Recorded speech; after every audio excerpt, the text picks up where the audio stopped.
Bonjour à tous. On se retrouve comme convenu pour la première vidéo et avec le premier chapitre Big Data, partie 1. Allez, c'est parti.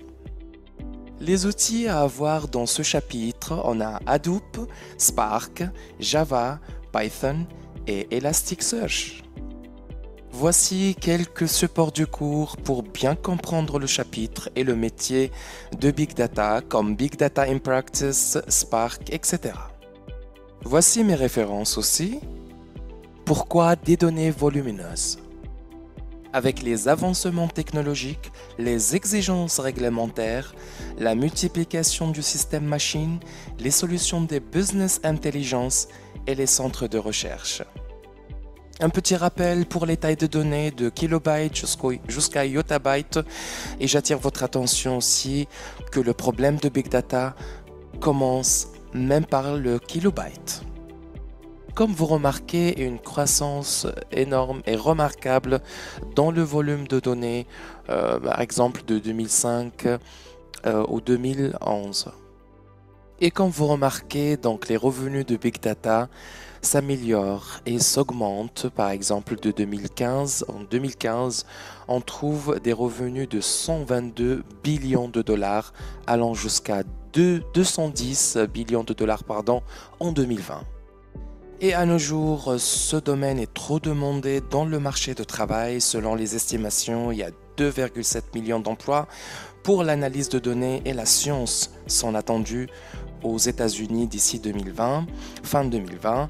Et voici un lien qui vous aide énormément à voir quelles sont les spécialités qui sont demandées et bien évidemment compris ce domaine de Big Data. Exemple 1 sur l'explosion des données sur Internet. Les utilisateurs sont en augmentation énorme et exceptionnelle. Par exemple, sur Facebook, il y a 2 milliards d'utilisateurs, 250 millions de photos téléchargées par jour et 2,7 milliards de likes par jour. J'attire juste votre attention que pour ce module, il faut l'étudier en anglais. D'ailleurs, tous les supports, les références qui sont disponibles dans le monde entier, c'est en anglais. Mais moi, j'ai essayé, bien évidemment, de donner ce cours en français afin, bien évidemment, de vous faire comprendre tout le chapitre. Deuxième exemple, 55 millions light years to 5 petabytes to under 5 megabytes image. Là, je parle de black hole. Pourquoi l'arrivée de Big Data? Tout d'abord, l'arrivée de nouvelles sources de données, Open Data, Web, etc. Les captures de l'information en temps réel, des outils à fonctionnalités toujours plus nombreuses, des nouvelles solutions de stockage de masse, innovations technologiques dans les outils de restitution et des nouvelles approches dans la visualisation des données. Le tout premier défi de Big Data, c'était en Amérique en 1880 avec 50 millions de personnes et pour traiter ces données selon l'âge, la profession, etc. Donc ça dure 7 ans pour faire le traitement des données. Suite à ça, c'était la première solution de Big Data avec un système de tabulation Horith, comme vous voyez dans l'image, avec des cartes perforées avec 80 variables et bien sûr la période de traitement c'était 6 semaines au lieu de 7 ans. Donc la Big Data est n'importe quel type de source de données possédant au moins 3 caractéristiques partagées, ce qu'on appelle les 3V, volume de données extrêmement important, vitesse extrêmement élevée des données et vaste variété de données. Donc la première définition de Big Data, c'est le concept de Big Data fait référence aux ensembles de données dont la taille dépasse celle des données que les outils de base de données traditionnels peuvent collecter, gérer, traiter dans un délai acceptable. Et la deuxième définition, so large data that it becomes difficult to process it using the traditional system. Pour les types de données, on trouve principalement 3 types, mais on peut trouver plus. 1.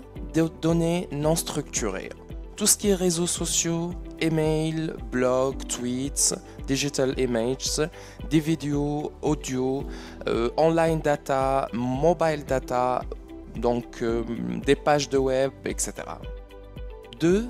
Données semi-structurées, on trouve tout ce qui est fichier XML, système log file, texte fichier, JSON, CSV, HTML, etc. Données structurées, ou bien on peut dire parfaitement structurées. Par exemple, une table au niveau d'une base de données, c'est une donnée structurée. RDBMS, databases, tout ce qui est transaction data, généralement les bases de données. On trouve 4 caractéristiques principales du Big Data. 1. Volume. Les données évoluent des téraoctets aux zétaoctets. Pour la variété, on trouve des types de données multiples et hétérogènes, images, textes, etc., provenant d'une variété de sources sans cesse d'accroître. Pour la vélocité, c'est la rapidité de traitement de flux continu de données et transfert des données à grand volume. La visualisation doit être claire et touche toutes les données.